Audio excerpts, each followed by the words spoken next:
Welcome to the Fear and Greed Daily Interview. I'm Sean Aylmer. The pandemic hit the travel sector harder than most. With borders closed and all travel stopping almost instantly, the impact on Virgin Australia was particularly severe. In April last year, the airline entered voluntary administration, owing almost $7 billion to more than 12,000 creditors.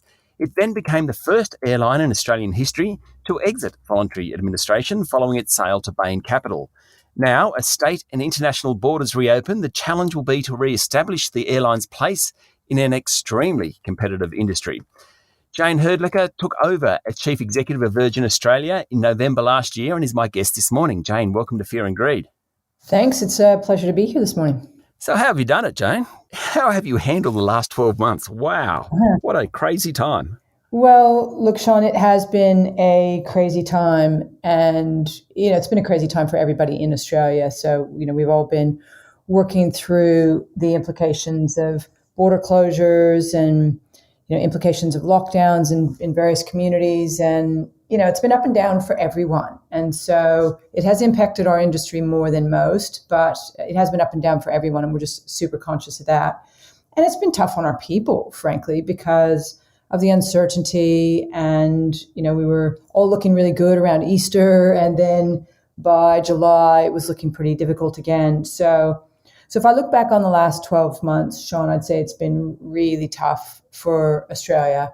And it's been really tough for aviation and the tourism sector generally. And for us as a business, however, it's been a great opportunity to just stay really focused on all the transformation work we're doing to ensure that we are very competitive as we start flying again in December. And we are in a position to remind Australians what they love about Virgin Australia and work hard to get our market share position back at roughly 33% of the domestic market. Okay, so just before we get onto that, as a CEO, though, running a business which was hit so hard by the pandemic, personally, what was it that you came to work every day? What were you thinking about? In your mindset, was it kind of getting through the day? Was it actually the people? What was it that you really focused on? Well, look, it's a few things. One is people, because our business at the end of the day is about people. And so making sure that everybody was really positive about the future and focused on what everybody could do each day to make a difference in rebuilding the airline, rebuilding the business, and planning for a really exciting future was, really super important to me. So that's job one. And job two is making sure that we were really clear about the things that mattered. And we had a good game plan and everybody knew how they fit into that so that they could put their focus on the things that they individually could do to make a difference. And that really helps, because if you know where the business is headed and you know how you fit in and you know what you can do every day to make a difference, then it kind of helps mute the noise in the background and all the uncertainty that comes with that noise, just to keep your head focused and stay positive. Okay. So as we talk about your efforts to get back to that 33% goal, as you just mentioned, let's take a few state borders, the consistency around state borders. How important is that at the moment? I know that you have previously spoken about how difficult it is to manage when you're not quite sure what's going to happen state by state. We've all gotten really good at managing uncertainty. And I think the reality is that we will be really good at managing uncertainty forever now. And while we would love to have a clear game plan with absolute certainty that it will be delivered, we know that's not realistic, and appropriately so, because as a country, we're managing now to transition to a world where we learn to live with COVID in the community. And that's just going to have some wild card events that nobody can anticipate. And so we'll have to continue to stay flexible. We'll have to continue to adjust state by state as is necessary and appropriate. But the very positive thing is that the direction of travel is open, and all state premiers are talking about the circumstances in which they're going to be open, and it's in the community's hands. It's all about the vaccination rates. It's all about protecting the vulnerable in the community.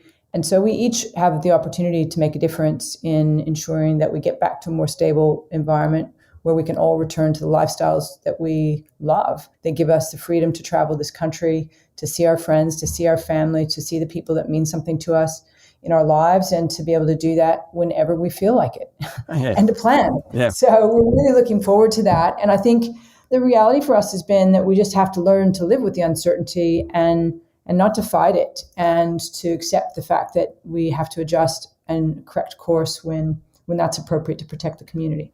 So how's the process of rejigging the airline in terms of, getting planes back in the air, getting staff back on? Have you been able to retain enough staff? Is there retraining going on at the moment? How's all that working? Well, it's working really well. So in July, we looked forward and thought, pretty confident that December and January, Australia will be open because it'll have been 2 years since the pandemic started. It's really important for Australia to get reunited, and the emotion is building with people not being able to connect with family and friends and people they love. So we banked on the fact that December and January would be Australia's reopening. And we have worked hard to keep all of our pilots current.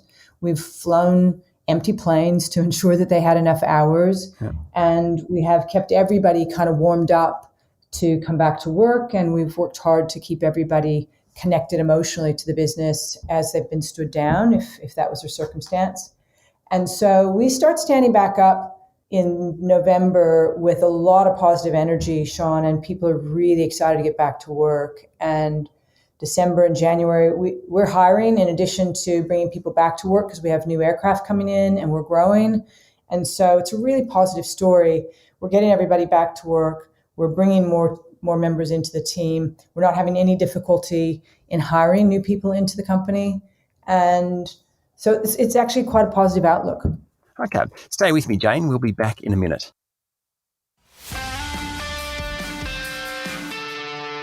I'm speaking to Jane Hrdlicka, CEO of Virgin Australia.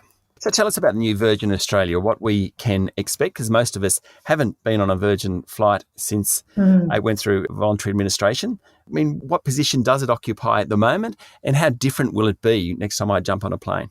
Well, Virgin Australia won't feel that different to most people. The most important part of Virgin Australia has always been our people, has always been their passion to serve and make a difference in our guests' lives and make sure that the experience that they have flying with us is a special one.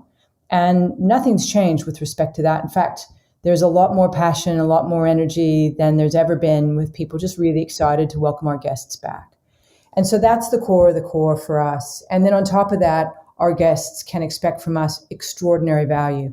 We have our lounges, we have our frequent flyer program, we have the most number of seating options that you can find in Australia, economy, extra legroom economy, business class. You can buy a seat with only a bag if you'd like. We've just created an environment with lots of choice and great value for every one of those choices. And that's what you can count on from Virgin Australia. Amazing service and unbelievable value. It's a very competitive market, and we've spoken a lot about that, obviously with a very big player in the market, but also some new players as well, particularly in the Sydney-Melbourne route. What do you think will happen around prices? Well, I think we're, as an industry, rebuilding consumer interest in travel. So I think prices are going to be really sharp for some time to come. And the entire tourism sector has a job to do in rebuilding demand to certain destinations and making sure that our guests love being out and traveling again. And so I do think prices are going to be great for some time.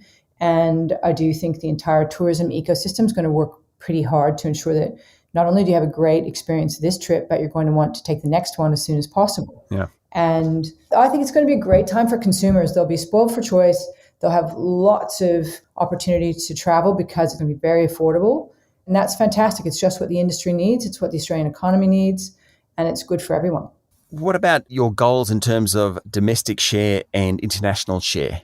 Well, our domestic share goal is clear, and that's 33%. And that is important, we think, to serve both our business and our leisure travel needs for our guests. So that's sacrosanct. And then international, we will have both a short-haul international network that serves the most popular destinations like Fiji and Bali and New Zealand. And we'll also be building an international long-haul network with our partners and doing some creative things there to ensure that the world is available to Virgin Australia's guests, and the members of our frequent flyer program, Velocity, will have every option to go and explore the world, off the back of the points that they've earned through a variety of different mechanisms in the program. I wanted to mention Velocity. How important has Velocity Frequent Flyer program been during the last 18 months in terms of just keeping in touch even with people? Oh, look, velocity's been really important. It's been an important part of the Virgin Australia group for a long time, but it's never been more important than the last couple of years, where it's so helpful to be able to be in contact with your guests, even though they're not flying, and finding ways to encourage engagement and add value and thank them for their loyalty and commitment to us over the years has been, a really important opportunity for us. And we've appreciated the gift that our loyalty program brings as a consequence of that. Okay, you also mentioned buying new planes, is that right? Are they lower emissions planes? Yes, well, we have a mix of aircraft in our fleet. We've got orders in for the new MAX fleet in the 737 family, and that is lower emissions aircraft, roughly 8% less fuel burn. Right. And the aircraft that are coming in right now are part of the existing 737 family, so the 737 NG family. And that is as a consequence of just availability and getting aircraft capacity in as fast as we possibly can. The MAX aircraft start to arrive in 2023. And we've got new aircraft arriving to enable us to deliver on our 33% domestic market share and to deliver on our short-haul international ambitions and to appropriately serve the broader Australian market. And do you have an emissions reduction target? We are very committed to net zero carbon emissions by 2050, as is the aviation industry. Yep. As a company, we've been very focused on sustainable aviation fuels as a part of the solution for some time. In 2018, we were the first Australian airline to fly in Australia with sustainable aviation fuels, and that was a really important marker for us. But the solution is a solution that requires not only change to the fuel source that we use, but also continuing to invest in next generation aircraft that burn less fuel. Yep. To make sure that everything we do on the ground is as carbon efficient as it can be, to look at creative ways to offset, because there will probably always be a residual that we're stuck with, given the nature of our industry. So there are lots of different levers, Sean, that we need to focus on to ensure not only that we deliver by 2050 on net zero, but that we're on a really strong path and we can start to see a difference over the course of the next decade. Jane, you've been in the job for 12 months. Have you enjoyed it? Has it been what you thought it would be? Has it been harder? Well, look, it's been more fun and harder than I could possibly imagine. Probably good. That's probably good. Yeah, look, it's actually been great. This is such a phenomenal company with a special brand that we all feel strongly about making sure that it has a legacy for decades to come.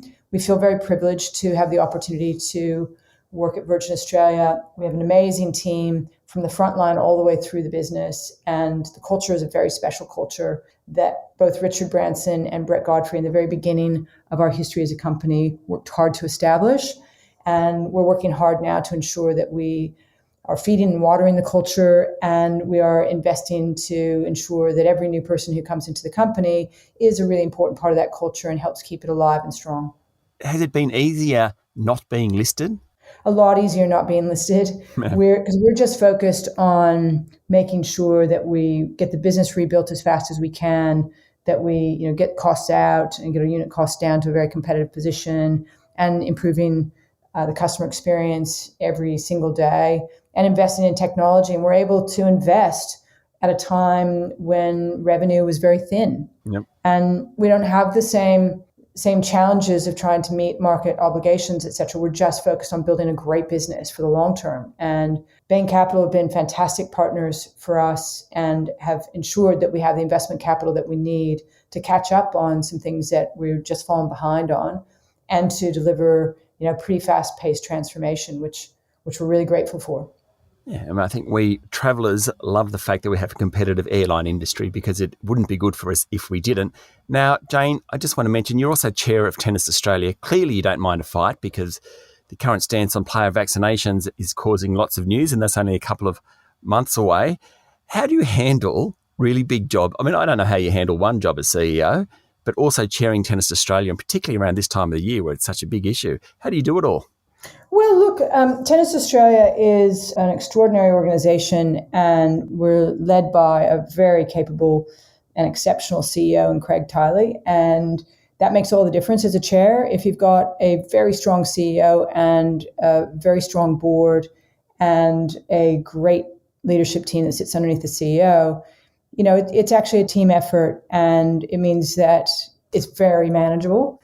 And so I love the relationship that I have with Craig Tiley, and we've got a board that works really collaboratively in support of our strategy and navigating through some of these really tough issues. And so it's actually a lot of fun. So I find it a nice complement to my day job, which is obviously tough.